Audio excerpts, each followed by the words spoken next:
저희가 항상 즐겨하던 인스타그램 같은 SNS 서비스를 만들면 어떨까라는 생각을 했었습니다. 그런데 인스타그램 같은 SNS 서비스는 저희가 서비스가 주도하는 기획이나 테마가 아니라 유저들이 생산하는 콘텐츠에 너무 의존도가 높아 보였습니다. 그래서 저희는 저희들만의 기획을 강의하고 싶었습니다. 팀원들이 다 함께 종로구 맛집 탐방을 주로 하였기 때문에 주제가 자연스럽게 요리로 좁혀졌습니다. 그래서 요리 레시피를 공유하는 소셜 네트워크 서비스를 주제로 구체화하였습니다. 그렇게 쿠킹의 과 인스타그램 합쳐서 탄생한 포스타그램 프로젝트를 소개해드리도록 하겠습니다. 앞에 보이시는 도메인에 직접 입력하셔서 접속도 가능하십니다. 저희 팀의 개발 일정과 기술을 소개해드리겠습니다. 포스타그램 프로젝트는 4명의 팀원으로 총 7주간 785시간의 개발 시간을 갖고 기터브 커밋 수는 총 4,350회 정도 됩니다. 저희는 앞에 보이시는 것 같이 다양한 기술들을 사용하는데요. 프론트엔드에서는 대표적으로 타임리프, 백엔드는 스프링부트, 스프링, 그리고 JPA를 사용하여 DB와 객체를 매핑하였고 DB는 MySQL 8.0 버전, 오라클 11 버전, 서버는 AWS의 클라우드 서비스인 우분투에 저희의 완성된 프로젝트를 배포하였습니다. 그리고 인텔리제이를 주로 사용하였고 협업 툴은 Git을 사용하였습니다. 자바 파일은 한 총 7,500줄, 그리고 자바스크립트 6,000줄, 총 한 32,000줄을 32,000줄로 프로젝트로 이루어졌습니다. 저희의 DB는 총 19개의 테이블로 구성되어 있고 요리, 소셜,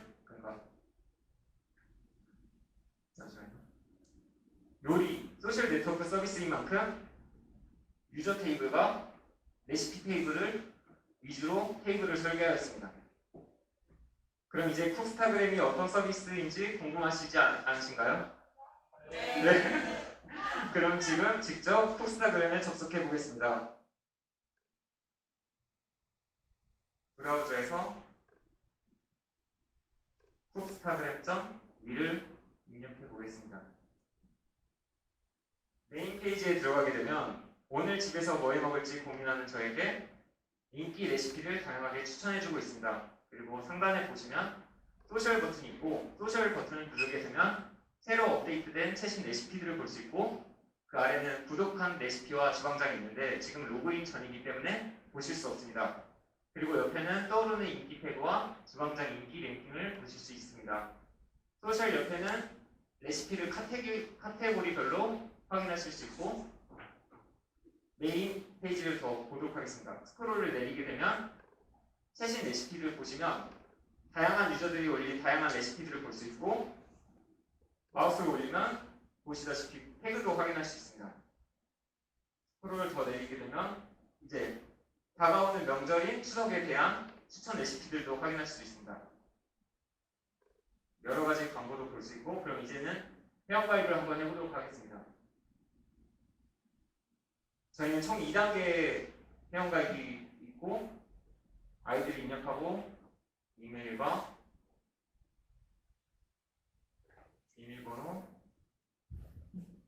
비밀번호 확인 그리고 회원 약관의 동의를 체크하고 다음을 누르게 되면 소셜 네트워크에서는 자신을 개성있게 표현할 수 있는 프로필 사진과 그리고 다른 주방장들에게 보여줄 수 있는 닉네임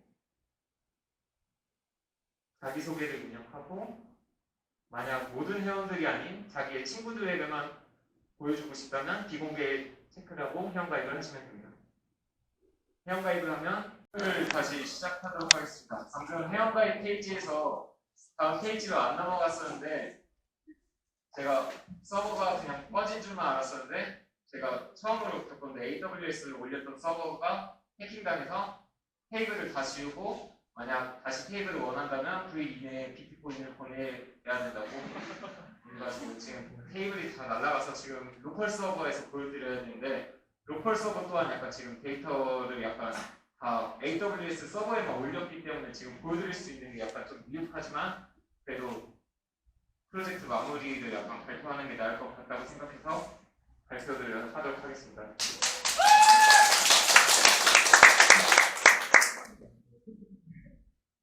네, 그러면 이제 다시 회원 가입을 했다 생각하고 로그인을 해보도록 하겠습니다.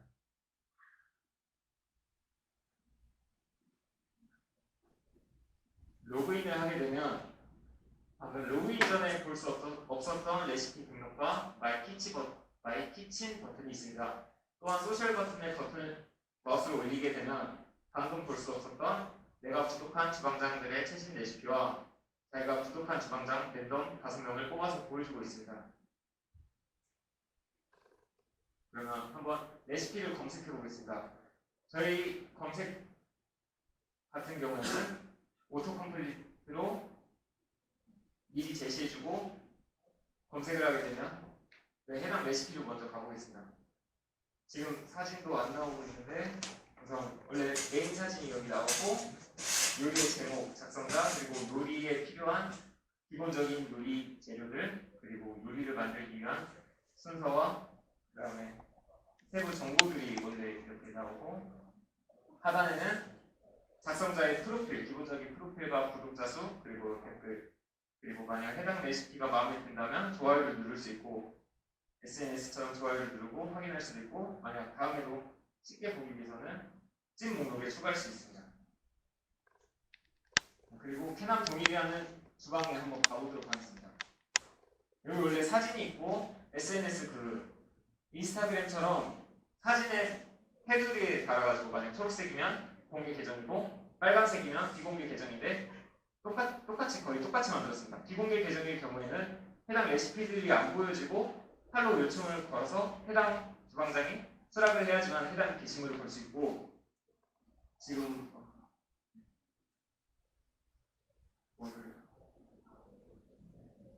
마음에 안 드는 언팔로우도 가능합니다. 그리고 비공개 처리로 바로 숫자도 바뀌고 레시피 등록을 한번 해보도록 하겠습니다. 레시피 제목을 입력하고 카테고리 그다음에 분량 소요 시간 요리 난이도 요리 완성 사진 그리고 요리 소개 같은 경우에는 똑같이 샵을 해서 만약 키워드를 입력하게 되면 해시태그처럼 자동으로 DB에 저장되게 됩니다. 재료 추가나 밑에 보시면 세부적인 레시피 단계별 세부 레시피는 추가 삭제를 동적으로 그래가지고 순서가 유지되도록 만들었으며 그냥 이제 레시피 등록을 한번 해보겠습니다. 마이 키친으로 갈 수 있고 마이 키친에서는 그 다른 주방장의 페이지랑은 다르게 친구 요청과 찐 버튼을 볼 수 있습니다. 친구 요청 버튼의 경우에는 자기가 받은 팔로우 요청을 볼 수 있고 찐 버튼은 찐 목록 레시피들을 볼 수 있습니다.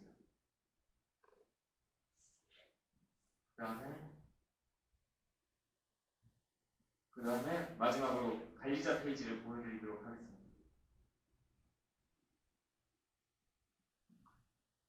관리자로 로그인하게 되면 관리자가 상단에 생기게 되고 관리자를 누르면 이제 관리자 페이지에서는 유저, 레시피, 카테고리, 태그 그리고 그 다음에 신고 내역이 있고 이들을 약간 이제 컨트롤할 수 있고 관리자는 쉽게 이제 유저들과 레시피 같은 것들을 수동 삭제할 수 있습니다. 이제 원래 더 보여드릴 게 더 많았었는데 약간 미흡한 점 다시 죄송하고 시연을 여기서 마치고 이제 다음 순서로 저희가 프로젝트를 진행하면서 겪었던 약간 어려운 점을 발표하도록 하겠습니다. 쿡스타그램을 개발하면서 문제점이 술술 풀려서 다들 신나게 약간 개발에 매진할 때도 있었지만 어려움에 부딪힐 때도 많았습니다. 하지만 이런 어려운 문제를 부딪혔을 때 해결해 나가는 과정이 저희가 이 프로젝트에서 하면서 얻을 수 있는 가장 값진 경험이 아닐까 합니다. 기술적 문제점과 해결 방안에서는 저희가 프로젝트를 하면서 배운 것들을 공유하려고 합니다. 저희는 스프링 부트를 사용하면서 JPA를 통해서 DB를 관리하였습니다. 스프링 레거시에서는 마이바티스와 매퍼를 통해서 허리문을 직접 사용하는 게 어려웠지만 JP에서는 데이터 간의 연관관계를 클래스에 반영하고 JP 세션의 용속성 관리가 제일 중요했던 걸로 생각됩니다. 특히 저희는 소셜 네트워크 서비스만큼 데이터 모델이 아주 복잡했습니다. 예를 들면 주문이나 상품 같은 경우에는 데이터 간에 위계가 있어서 최하위 데이터에 이르게 되면 더 이상 그 데이터를 참조하는 하위 데이터가 없을 것입니다. 저희 핵심 엔티티인 프로필 클래스를 한번 봐보도록 하겠습니다. 유저의 정보, 그리고 프로필이 유저가 작성한 레시피들, 좋아요, 스크랩, 그리고 팔로워즈, 팔로잉즈를 있는데 팔로잉즈와 팔로워즈는 프로필 컬렉션으로 다되다 양방향 관계를 설정해주는 방법으로 유저 간 관계를 설정하였습니다. 그 중에서도 특히 유저 간의 팔로우 관계 설정에서 어려움을 겪었습니다. 유저는 팔로우 같은 경우에는 서로 데이터가 다른 관계가 아니라 똑같은 유저들끼리의 대기적인 관계입니다. 그리고 팔로잉, 팔로워 간에서 그래서 대기적인 관계이기 때문에 팔로잉, 팔로워 간의 관계를 부모, 자식 관계를 결정하는 게 어려웠습니다. 그리고 또 다양한 유저가 다양한 유저들을 다대다, 복잡한 다대다 관계로 유지했어야 됐고 마지막으로 조인 테이블에 팔로우 상태를 넣는 것에서 어려움을 겪었습니다. 프로필 클래스 내에 보시면 팔로잉즈라는 컬렉션이 있고 팔로워즈라는 컬렉션이 있습니다. 만약 예를 들어보면 제가 만약 팀원인 지오를 팔로우를 하게 됩니다. 그러면 팔로잉즈라는 컬렉션에 지오를 넣게 되고 저뿐만 아니라 그와 동시에 지오라는 프로필 객체에서는 팔로워즈라는 컬렉션에 저를 넣어야 했습니다. 이를 메서드로 보시면 팔로잉즈라는 컬렉션에 저의 팔로잉즈라는 컬렉션에 상대방을 넣고 상대방의 팔로워즈의 컬렉션에 저를 집어넣는 식으로 관계를 유지했습니다. 그리고 팔로우 테이블에서 이러한 다대다 매핑에서는 팔로우 테이블이 자동으로 관리하기 때문에 추가적인 컬럼을 넣을 수 없다는 문제에 부딪혔습니다. 그래서 다른 방법을 택하게 된 게 팔로우라는 클래스를 만들어서 프로필 대 프로필은 다대다 관계였는데 팔로우라는 객체를 넣어서 1대 다대일로 분리를 해줌으로써 나머지 추가 컬럼을 넣을 수 있었습니다. 가장 어려웠던 유저 대 유저 관계를 해결하고 다른 클래스 간의 관계도 잘 설정하니 복잡한 SNS 데이터 모델도 간단하게 관리할 수 있었습니다. 만약에 레시피 페이지 같은 경우에는 막 허리문으로 작성한다면 정말 길게 작성했었어야 되는데 JPA를 이제 객체마다 연관관계를 잘 설정하면 약간 쉽게 해결할 수 있습니다. 하지만 약간 그 문제점을 부딪힐 때마다 저희는 약간 팀원들끼리 어려운 문제를 공유하고 그리고 머리를 맞대고 문제를 해결해 나갔더니 복잡한 쿼리도 없이 약간 간단하게 참조 데이터를 쉽게 가져올 수 있었고 JP의 연관관계 설정이 처음에는 어려웠지만 약간 팀원들 모두 약간 함께 공부하면서 뭉쳐서 해결하면서 성장할 수 있었습니다. 그리고 약간 톱스타그램도 잘 완성하게 되어서 그동안의 프로젝트 기간이 값지고 소중하게 느껴집니다. 그러면 마지막으로 톱스타그램을 함께 했던 팀원들을 소개하겠습니다. 소장님 저고요. 그리고 농구 좋아하는 동일이, 술 좋아하는 지호, 톱스타그램의 약간 브레인, 우리 마지막 혜림이가 다들 약간 6개월 동안 좀 많은 일들이 있었는데 다들 고생 많았고 그리고 다들 약간 열심히 공부하시고 이루시는 거 모두 이루셨으면 좋겠습니다. 2판 발표 봐주셔서 감사합니다.